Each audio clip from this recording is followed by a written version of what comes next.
Hello hi guys எனக்கு எல்லாரும் எப்படி இருக்கீங்க நல்லா இருக்குங்க நம்புகிறேன். ஸோ ப்ராப்ளம் அப்படின்னா வச்சுக்கோங்க. ஸோ லைஃப்பில் வரும் ஆனால் லைஃபே ப்ராப்ளமாக இருந்தால் என்ன பண்ணுவேன்?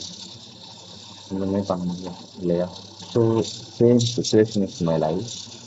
ஏன் அப்படி சொல்கிறேன் அப்படின்னா, ஸோ அம்மா அப்பா இருந்தும் கஷ்டப்படுறவங்க நிறைய பேர் இருக்காங்க. அம்மா அப்பா இல்லாமையே கஷ்டப்படுறவங்க நிறைய பேர் இருக்காங்க. சரியா? ஸோ எனக்கு எப்படின்னா, எங்கள் அம்மா அப்பா இருக்காங்க, பட் ஆனால் எங்கே இருக்காங்கன்னு தெரியாது. ஏன்னா வளர்த்தவங்க தான் எனக்கு தெரியும். ஸோ அவங்க என்னை மதிக்கிறதே கிடையாது சுத்தமாக. மதிக்க மாட்டாங்க நாங்கள். எனக்கும் ரொம்ப ஆசை, என்னோட பேரண்ட்ஸ்லாம் பார்க்கணும். ஸோ எப்பயாச்சும் பார்த்துட மாட்டோமா? என்னை பார்த்தீங்கல்ல. ஸோ பார்க்க ரொம்ப டீசெண்டாக இருப்பேன். ஸோ அது நான் வளர்ந்துட்டேன் அந்த மாதிரி. அது மாற்றிக்க முடியல. ஸோ நான் இருக்கிற இடம் தனி ரூமு எனக்கு அப்படி பார்த்தீங்கல்ல. ஸோ இதுதான் ரியாலிட்டி. யாரையும் நம்பாதீங்க ஃபஸ்ட்டு. கூட பிறந்தவனா இருந்தாலும் சரி, வளர்த்தவங்க இருந்தாலும் சரி.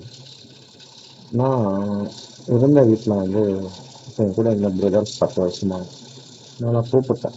எப்படி இருக்கீங்க என்ன அதெல்லாம் கூப்பிடல அசன் பண்ண first of all call pick பண்ணவே டோன்ட் கால் மீ அப்படின்னு சொல்லி மெசேஜ் போடுறாங்க. ஸோ என்ன பண்ண முடியும்? நல்லா இருந்துட்டு போட்டேன். சரியா? எனக்கும் லைஃப்பில் எப்படி எப்படியோ இருக்கணும் ஆசை தாங்க. குழந்த லைஃபோட இருக்கணும். என்ன பண்ண முடியும்? லைஃப் எப்பவுமே ஏமாற்றதா அதிகமாக கொடுக்குது.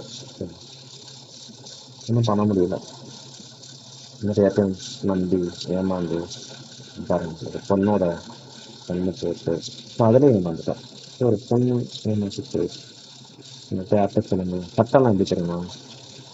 சட்டம் எதுவுமே பண்ண மாட்டாங்க. பண்ணுறவங்க இருக்காங்க, வேணும் அது வேற விஷயம். கேர்ள்ஸ் பண்ணுற விஷயம் வந்து சட்டத்தில் இடமே கிடையாது. தப்பு பண்ணாலும் சப்போஸ் அவங்களுக்கு தான் கிடைக்கும். ஸோ நமக்கு அகேன்ஸ்டாக தான் கேஸ் இருக்கும். ஸோ அதுதான் இந்த ஜென்ரேஷனில் இருக்கு. இது எல்லாமே மாறணும் சட்டத்தை. நல்லா பொண்ணுங்களாம் நிறைய பேர் இருக்காங்க, இல்லைன்னா சொல்ல மாட்டேன். பட் இருந்தாலும் எல்லாருமே சேஃபாக இருங்க, நல்லா இருங்க. பேரண்ட்ஸ் இருக்கவங்களா இருக்காங்கல்ல, சந்தோஷமா பார்த்துக்கோங்க. ஒருத்தங்க இழந்துட்டீங்கன்னா உங்களுடைய கிடைக்க மாட்டாங்க. ஓகே, திங்க் பண்ணுங்க.